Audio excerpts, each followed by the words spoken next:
Allo dia tonga soa atao amin'ny fandaharana Jean Forêt Santé aty Canada indray ianao. Ny resahantsika anio zany dia ny momba ny lohahevitra mikasika ny fitiavana ihany, dia ny hoe misy ve ny areti-pity na ny maladie d'amour zany. Fandre matetika zany amin'ny indrindrandrindra amin'ny tanora io karazana vocabulaire io zany ny hoe maladie d'amour, kanefa moa zany dia misy io zavatra io hatramin'ny zazakely indrindra ka hatrany amin'ny olona antitra, amin'ny iran'ny Michel Sardou hoe elle court la maladie d'amour hozy izy de 7 à 77 ans, zany hoe tsy misy taonany zany io karazan-javatra io fa dia mety miseho amin'ny olona rehetrarehetra. Manao ahoana ny fomba fisehoan'izany hoe maladie d'amour izany, satria dia matetika zany dia somary amaivamaivan'ny mpiaramonina izy io zany, eritreretin'ny olona fa karazana hoe kaprisy na hoe karazana tsy fahaizana ny mihaonina amin'izay zavatra misy, kanefa dia zavatra tena tokony hojerena akaiky io karazan-javatra io raha ohatra ka indrindraindrindra zany miseho eo amin'ny tanora. Manao ahoana ny fomba fisehoan'izany maladie d'amour izany na ny areti-pity zany, dia sahala amin'ny aretina rehetrarehetra dia tena malemy ilay olona ary dia mandraiky marary, ary mety mihitsy raha hoe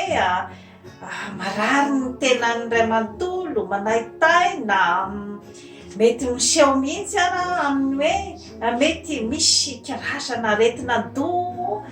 mety misy karazana ataontsika hoe zany hoe tena hoe resaka hoe malaise izay miteraka hatrany amin'ny tsy fahazotoana misakafo, ary misy mihitsy raha zany ny hoe tena tsy mahatafiditra hanina any am-bava mihitsy zany rehefa tratry n'io karazana aretina io. Io aretina io moa zany dia misy ihany koa ny vocabulaire malagasy izay miteny hoe angomana.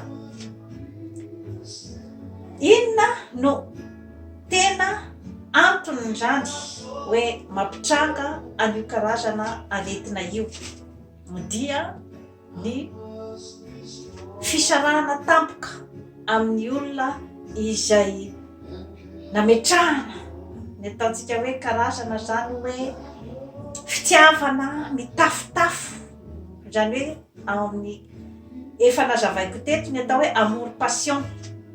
efa nazavaiko teto koa ny atao hoe coup de foudre,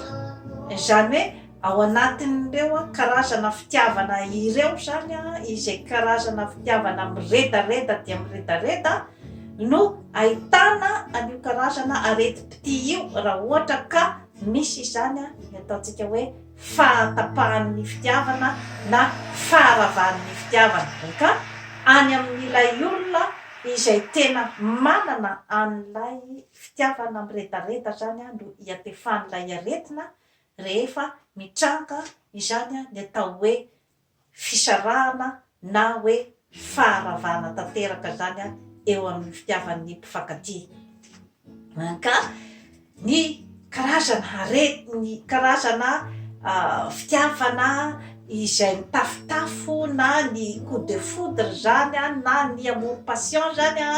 io dia karazana fitiavana izay mitondra karazana obsession ao amin'ny olona anankiray zany, ny hoe te ahita an'iny olona iny foana zany isan'andro te hiresaka aminy foana isan'andro ka io zavatra io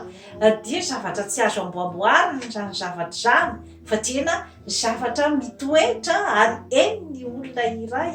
izay toerana, ary tsy metimety mihitsy raha tsy hoe miresaka amin'ilay olona miantso azy amin'ny telefona ary dia manofinofy azy foana amin'ny toerana rehetra izay andehanana ka io zavatra io zany dia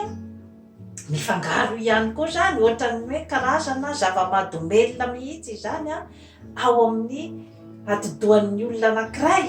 karazana drogy ny hoe fitiavana tia hita foana an'ilay olona dia iny fahitana n'iny olona iny zany no miteraka karazana fafinaretana ao amin'ny atidoha ary dia mamokatra an'ilay hormone sérotonine, zany hoe ny hormone izay manome ny fafinaretantsika olombelona izany ka ny olona izay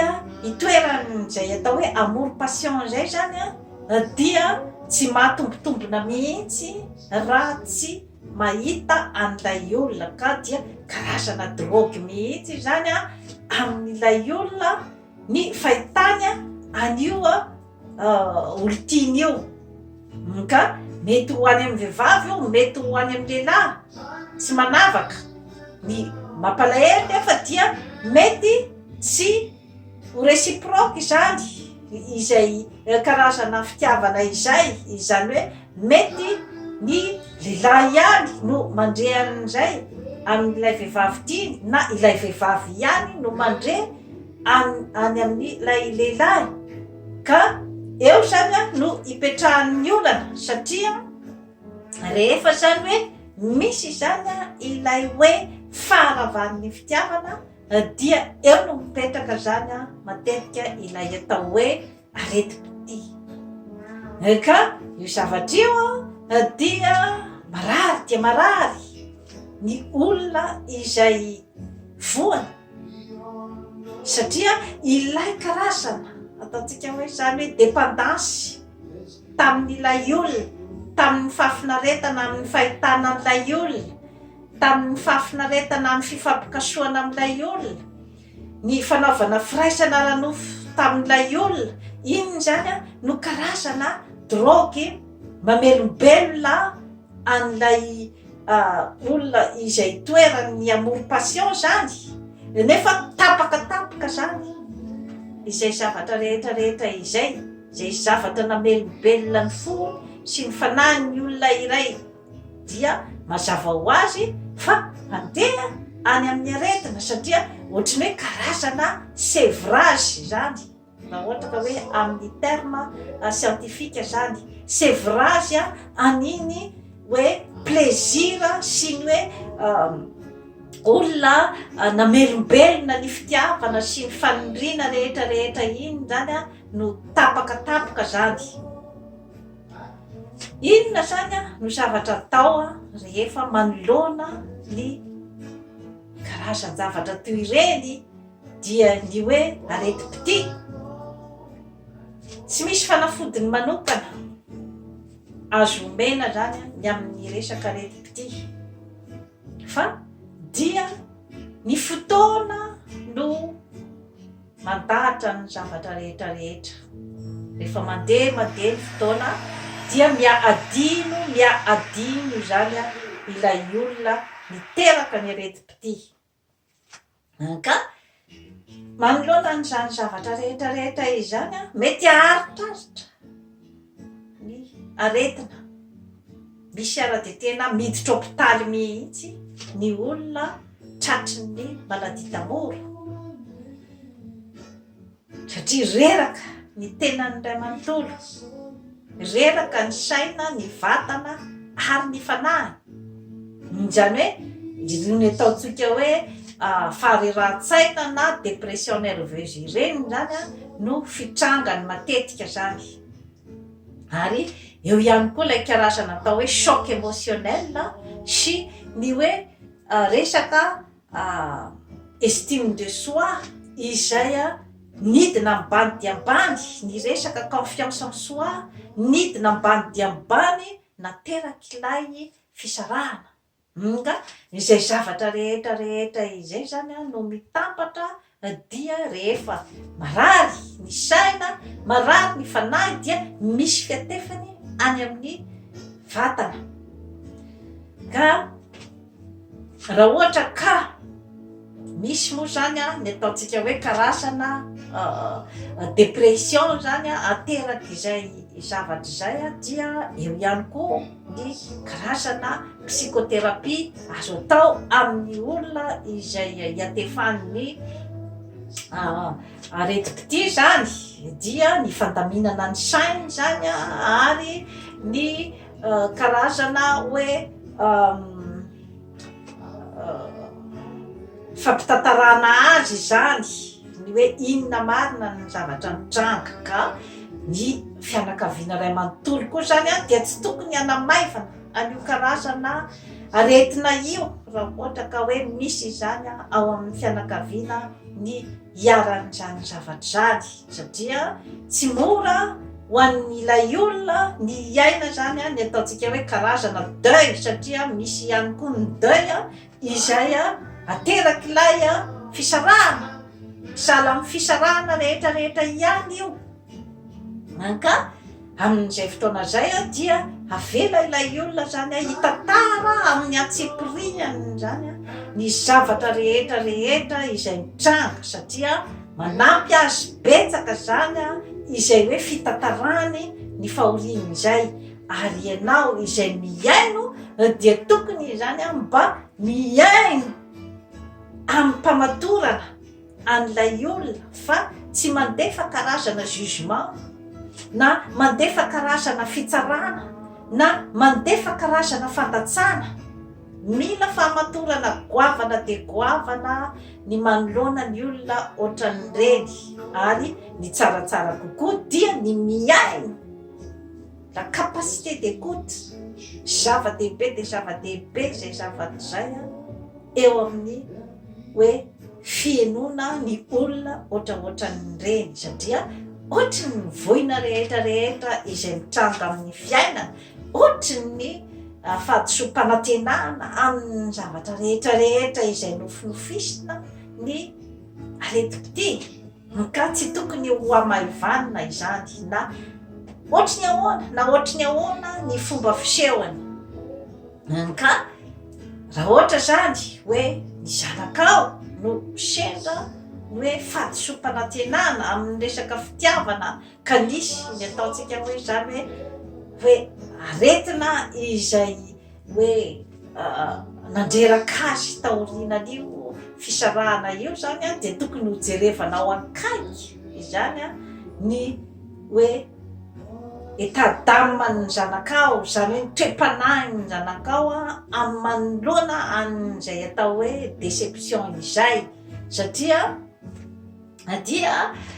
maro zany ny hoe manamoramora fotsiny an'ilay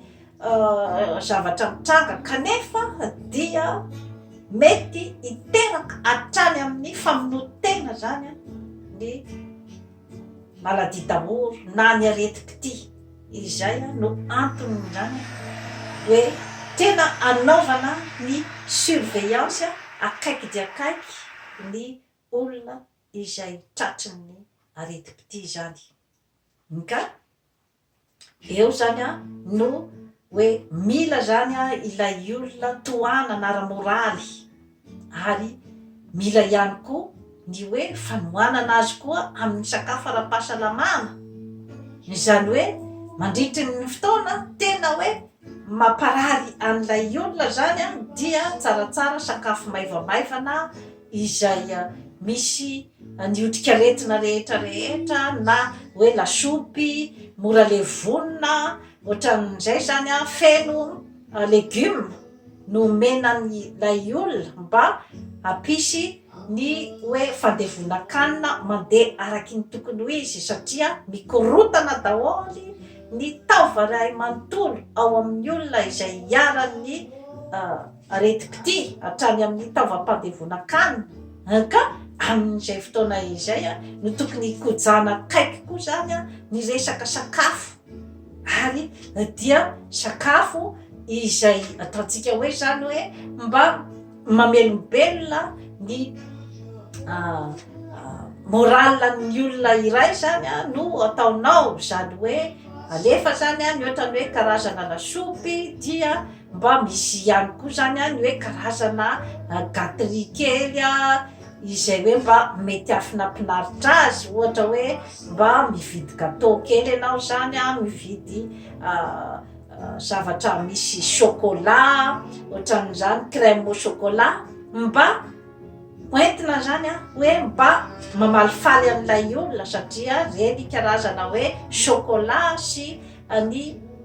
gâteau reny koa zany izay voaravaka tsara dia mamelombelona zany ny karazana sérotonine ao amin'ny olona iray, ary dia porofo ihany koa zany ny amin'ny hoe